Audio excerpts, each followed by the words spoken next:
ప్రధాన రాజకీయ పార్టీల్లో చీలికలు, మరాఠా రిజర్వేషన్లు, అస్తిత్వం కోసం పోరాటాలు, కూటమిలో సీట్ల పంపకాల్లో అసంతృప్తులు వంటి అంశాలు మహారాష్ట్రలో లోక్సభ ఎన్నికల్ని ఆసక్తికరంగా మార్చాయి. ప్రధాని మోదీ మానియానే ప్రధానాస్త్రంగా ఎన్డీఏ కూటమి ఎన్నికల రణక్షేత్రంలో దిగగా నిరుద్యోగం, రైతుల ఆత్మహత్యలు, నమ్మక ద్రోహం వంటి అంశాలతో విపక్షాలు ముందుకు సాగుతున్నాయి. ఉత్తరప్రదేశ్ తర్వాత అత్యధిక పార్లమెంటు స్థానాలు ఉన్న మహారాష్ట్రలో అధిక స్థానాలు కైవసం చేసుకుని సత్తా చాటాలని అన్ని పార్టీలు ప్రణాళికలు రచిస్తున్నాయి.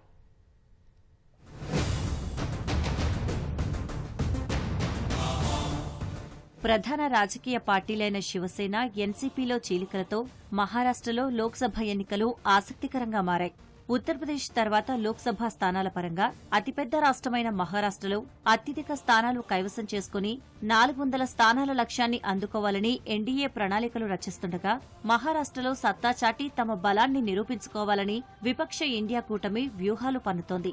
మహారాష్ట్రలోని 48 లోక్సభ స్థానాలు ఉండగా ఏప్రిల్ 19, ఏప్రిల్ 26, మే 7, మే 13, మే 20 తేదీల్లో 5 విడతల్లో ఎన్నికలు జరగనున్నాయి. జూన్ 4న ఫలితాలు ప్రకటిస్తారు. 2019లో జరిగిన ఎన్నికల్లో 48 స్థానాలకు గాను 41 సీట్లను భాజపా, శివసేన కూటమి గెలుచుకుంది. ఆ ఎన్నికల్లో కాంగ్రెస్ పార్టీ దారుణంగా విఫలమైంది. కానీ తర్వాత జరిగిన పరిణామాలతో భాజపా, శివసేన కూటమిలో విభేదాలు పుట్టుకొచ్చి విడిపోయాయి. శివసేనలో ఒక వర్గమైన సీఎం ఏక్నాథ్ షిండే నేతృత్వంలోని పార్టీ ఎన్డీఏలో ఉండగా, ఉద్దవ్ ఠాక్రే నేతృత్వంలోని శివసేన వర్గం విపక్ష ఇండియా కూటమితో కలిసి పనిచేస్తోంది. అలాగే ఎన్సీపీలోనూ చీలికలు వచ్చాయి. శరద్ పవార్తో విభేదించిన అజిత్ పవార్, ఏక్నాథ్ షిండే మంత్రివర్గంలో చేరారు. ఇప్పుడు అజిత్ పవార్ నేతృత్వంలోని ఎన్సీపీ ఎన్డీఏలో ఉండగా, శరద్ పవార్ నేతృత్వంలోని పార్టీ విపక్ష ఇండియా కూటమితో ఉంది.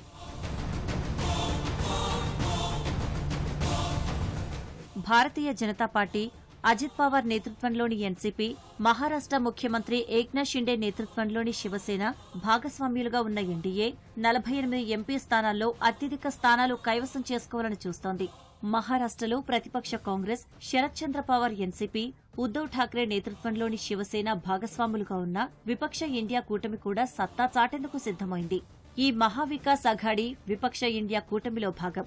మహారాష్ట్రలో అత్యధిక స్థానాలు కైవసం చేసుకుంటే ఢిల్లీ పీఠాన్ని అధిరోహించడం తేలిక కావడంతో ఈ రాష్ట్రంపై అన్ని పార్టీలు ప్రత్యేక దృష్టి సారించాయి. ప్రాంతీయ పార్టీలైన శివసేన, ఎన్సీపీల్లో చీలికలు ఇప్పుడు మహారాష్ట్ర ఎన్నికల్లో కీలక పాత్ర పోషిస్తున్నాయి. చిన్నాభిన్నమైన మహారాష్ట్ర రాజకీయాల్లో ఏ పార్టీ ఎంత ప్రభావం చూపుతుందన్నది అంచనా వేయడం కూడా కష్టసాధ్యంగా మారింది. ఈ పరిస్థితుల్లో లోక్సభ ఎన్నికల్లో ఏ పార్టీ ఎన్ని సీట్లు దక్కించుకుంటుందన్నది ఆసక్తికరంగా మారింది.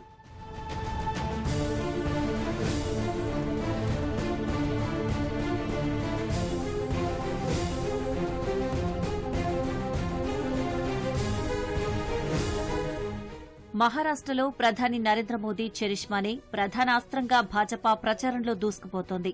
ప్రధానిని ట్రంప్ కార్డుగా వినియోగించి ఓట్లను రాబట్టాలని వ్యూహం రచించింది. మోదీ ప్రజాదరణ, కేంద్ర సంక్షేమ పథకాలు కలిసి వస్తాయని కమలం పార్టీ భారీగా ఆశలు పెట్టుకుంది. భారతీయ జనతా పార్టీకి మహారాష్ట్రలో బలమైన నాయకత్వం ఉంది. సంస్థాగతంగా కూడా కమలదళం బలంగా ఉంది. ఈ అంశాలన్నీ భాజపాకు కలిసి వచ్చే అవకాశం ఉంది.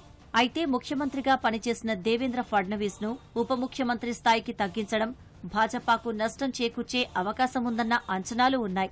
మరో ఉప ముఖ్యమంత్రిగా అజిత్ పవార్ ని తీసుకోవడం కూడా భాజపా మద్దతుదారులు, కార్యకర్తలకు తీవ్ర అసంతృప్తిని కలిగించింది.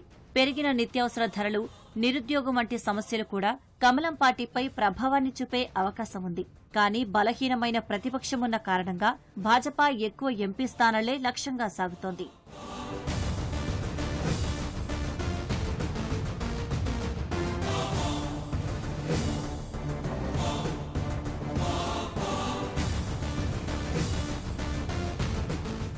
మహారాష్ట్రలో పూర్వ వైభవం కోసం కాంగ్రెస్ పార్టీ పాకులాడుతోంది. కాంగ్రెస్ శ్రేణులు నిస్తేజంతో ఉన్నా ఉనికిని కాపాడుకునేందుకు ప్రయత్నిస్తోంది.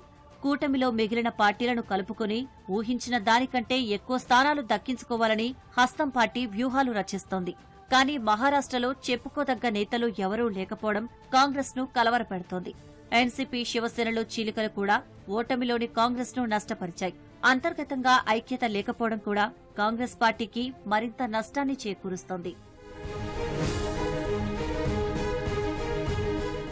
శరద్ పవార్తో విడిపోయి ఏక్నాథ్ షిండే ప్రభుత్వంలో భాగస్వామి అయిన మహారాష్ట్ర ఉప ముఖ్యమంత్రి అజిత్ పవార్ నేతృత్వంలోని ఎన్సీపీకి ఈ ఎన్నికలు చాలా కీలకంగా మారాయి. అజిత్ పవార్ కష్టపడి పనిచేసే నాయకుడిగా, పలానా నైపుణ్యాలు కలిగిన అట్టడుగు స్థాయి రాజకీయవేత్తగా పేరు పొందారు. అజిత్ పవార్ 2023లో తన మామ ఎన్సీపీ వ్యవస్థాపకుడు శరద్ పవార్తో విడిపోయారు. అజిత్ పవార్ తన రాజకీయ అరంగేట్రం నుంచి శరద్ పవార్ నీడలోనే ఉండటం ఆయనకు ప్రతికూలంగా మారే అవకాశం ఉంది.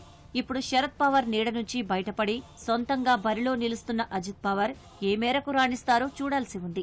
2024 చివర్లో మహారాష్ట్ర శాసనసభ ఎన్నికలు జరగాల్సి ఉంది. ఈ ఎంపీ ఎన్నికల్లో సత్తా చాటి అసెంబ్లీ ఎన్నికలకు సిద్ధం కావాలని అజిత్ పవార్ నేతృత్వంలోని ఎన్సీపీ భావిస్తోంది.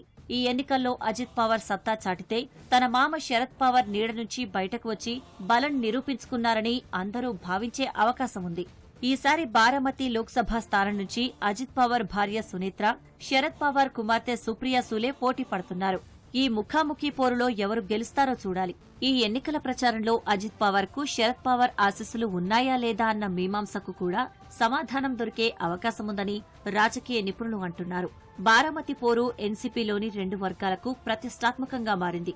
ఒకవేళ ఈ పోరులో అజిత్ పవార్ ఓడిపోతే భారతీయ జనతా పార్టీ వద్ద అజిత్ పవార్ పలుకుబడి తగ్గిపోయే అవకాశముంది.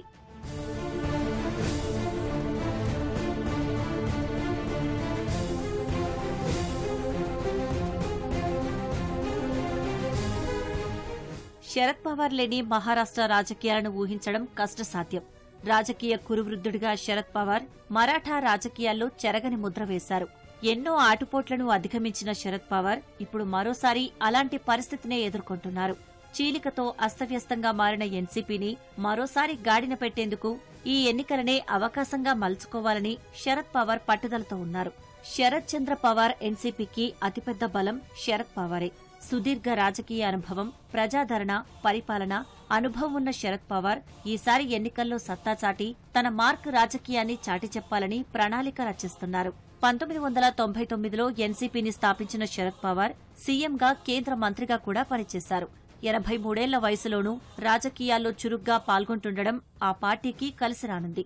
పార్టీలో చీలిక వచ్చినప్పటికీ శరద్ పవార్ తన వర్గంలోని ఎందరో అనుచరులకు స్ఫూర్తిదాయకమైన వ్యక్తిగా కొనసాగుతున్నారు. ఇప్పటికీ తన రాజకీయ చతురతతో ప్రత్యర్థులకు చెక్ చెప్పగల నాయకుడు శరద్ పవార్. ఈ అంశాలన్నీ శరద్ పవార్ ఎన్సీపీకి కలిసి రానున్నాయి. సినీ నటుడు అమోల్ కోల్కే వంటి కొత్త నాయకుల ఆవిర్భావం కూడా శరద్ పవార్ కు కలిసి వచ్చే అవకాశం ఉంది. కానీ చీలిపోయిన ఎన్సీపీని పునర్నిర్మించడం పవార్ కు పెద్ద సవాల్గా మారింది.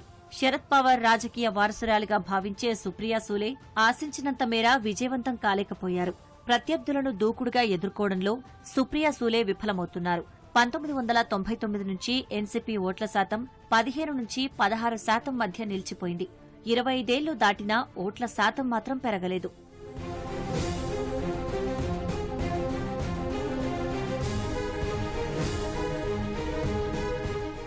శివసేన కూడా చీలిక తర్వాత తొలిసారి ఈ ఎన్నికలను ఎదుర్కోబోతోంది. 2 శివసేన గ్రూపులకు సైద్ధాంతిక రాజకీయ గుర్తింపు స్పష్టంగా లేదు. ఇది ఈ 2 వర్గాలకు ప్రతికూలంగా మారే అవకాశం ఉంది. ఏక్నాథ్ షిండే నేతృత్వంలోని శివసేన ఈ ఎంపీ ఎన్నికల్లో సత్తా చాటి అసలైన శివసేన తమదేనని, మహారాష్ట్ర రాజకీయాల్లో తమ స్థానాన్ని సుస్థిరం చేసుకోవాలని వ్యూహాలు రచిస్తోంది. ఈ ఎన్నికల్లో సత్తా చాటి పార్టీ వ్యవస్థాపకుడు దివంగత బాల్ ఠాక్రే వారసత్వాన్ని పొందేందుకు ఏక్నాథ్ షిండే ప్రయత్నిస్తున్నారు. తన తిరుగుబాటు స్వల్పకాలిక రాజకీయ ప్రయోజనాల కోసం కాదని, సుదీర్ఘకాలం పాటు మరాఠాలకు అండగా ఉంటానని చెప్పేందుకు ఈ ఎన్నికలు ఉపయోగించుకోవాలని షిండే భావిస్తున్నారు. బాల్ ఠాక్రే స్థాపించిన సంస్థాగత శివసేన నిర్మాణం ఏక్నాథ్ షిండేకు కలిసి రానుంది. మరోవైపు ఉద్దవ్ ఠాక్రే కూడా ఈ ఎన్నికల్లో సత్తా చాటి అసలైన శివసేన తమదేనని చాటాలని పట్టుదలతో ఉన్నారు.